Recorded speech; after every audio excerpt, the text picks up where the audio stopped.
Bonjour à tous! Aujourd'hui, nous vous expliquerons comment les cétacés communiquent entre eux. Nous prendrons pour exemple les baleines à bosse. Par la suite, nous réaliserons une expérience afin d'analyser leurs moyens de communication. La baleine à bosse est intrigante pour les scientifiques. Pour communiquer, la baleine à bosse va, comme les humains, recevoir des informations et en émettre afin de les partager.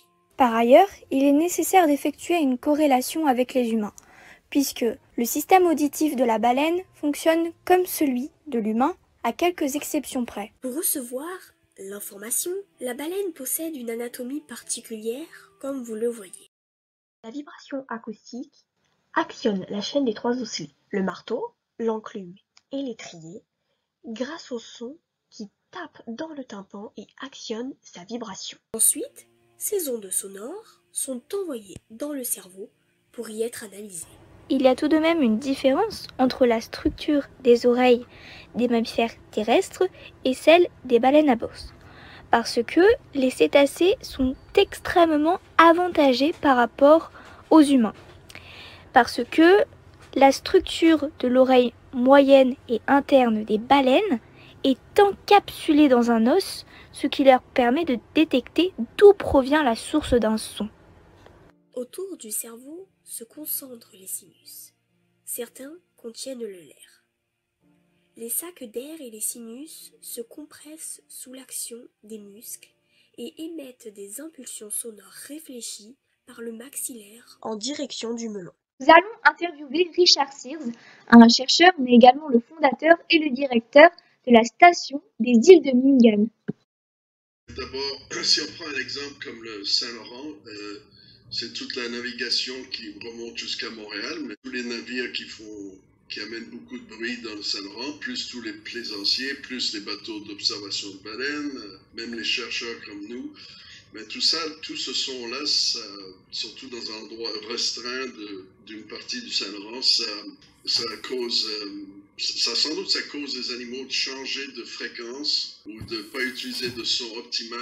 Est-ce que les sons graves émis par les baleines à bosse se propagent mieux dans l'eau et du coup sont donc plus compréhensibles?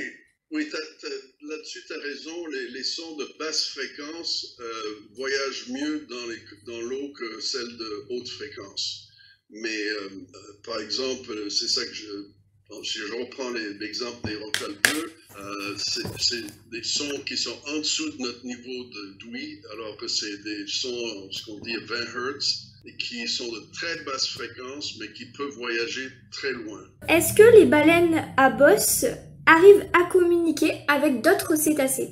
Ce serait étonnant que les autres espèces de cétacés ou même des poissons ou des choses comme ça ne reconnaissent pas ça comme des rocales à bosse. Tu sais, c'est des animaux qui ont vécu longtemps.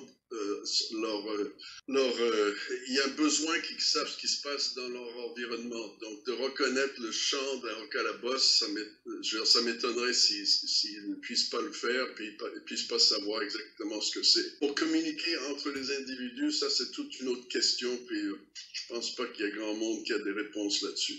Notre hypothèse est que les baleines émettent des sons graves, ce qui optimiserait leur communication. Car comme nous l'avons vu précédemment, les sons graves se propagent mieux dans l'eau. Nous allons donc analyser un chant de baleines provenant de l'océan Indien pour vérifier si elles émettent des sons graves. Pour cela, nous allons utiliser Audacity pour calculer la fréquence de ce chant. Nous avons donc sélectionné 16 signaux élémentaires en 0,1 seconde. La fréquence en Hertz correspond au nombre de vibrations par seconde.